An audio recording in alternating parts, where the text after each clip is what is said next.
The concept, artificial, redefined. Presented by David R. Wood.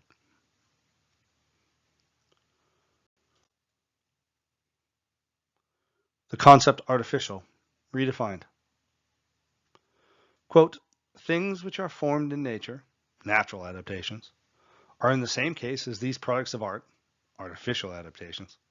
The natural things, natural organisms, which, like the artificial objects, artificial adaptations, previously considered, can be produced spontaneously, are those whose matter can be moved by itself, natural instincts, in a way which the seed, genetics, usually moves it.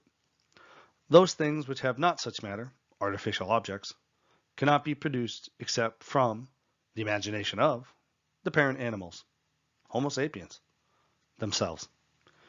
End quote. Aristotle, Metaphysics. Throughout his writings, Aristotle repeatedly discusses a contrast between the productions of nature and the productions of art. Objects produced by nature are termed natural things. Objects produced by Homo sapiens are termed artificial things. Here we see a logical connection to the concept of artificial selection.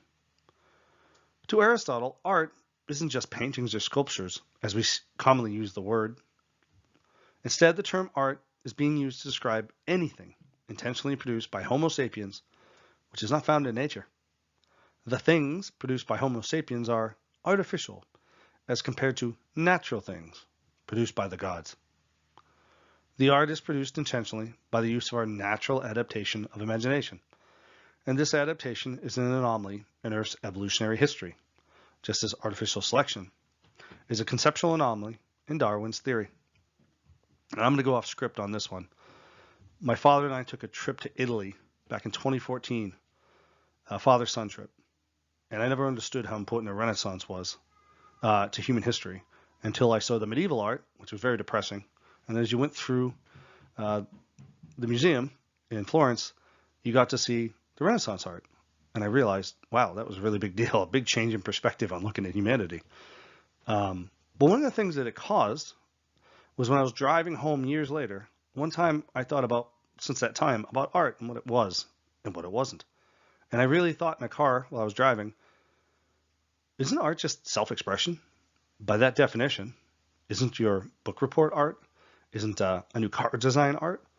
I came independently on my own, without ever reading Aristotle, that art, the term we use today, really just means anything we create artificially.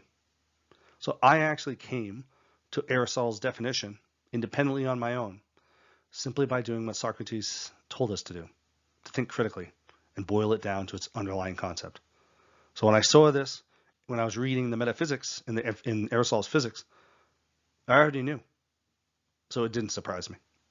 It's one of the reasons why I was able to identify the pattern. Okay, let's go back to script. Oh, right there, by the way, is the power of human imagination. No one needed to teach me that. I just figured it out on my own. Okay, back on script.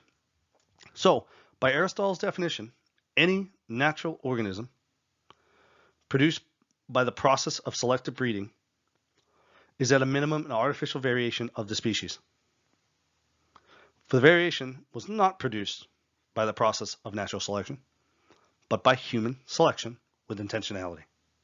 And selective breeding is only a single human art form, one of an infinite number of art forms our species enacts to produce new artificial objects. In addition, it turns out the ancient Greeks had another name for art which we are familiar, techne. It is the ancient root word of today's technology. Techne means art or craft. This approximately translates techne to mean structural, like buildings, art, architecture, and behavioral, craft, like habit, tactics, process. Artificial productions. Artificial productions our species has been utilizing to survive and reproduce every day in order to ensure we are naturally selected for continued existence in the process of natural evolution. In the exact same way, natural species produce natural adaptations to be naturally selected for existence as well. This means the artificial objects Aristotle describes are literally artificial adaptations produced artificially by our species.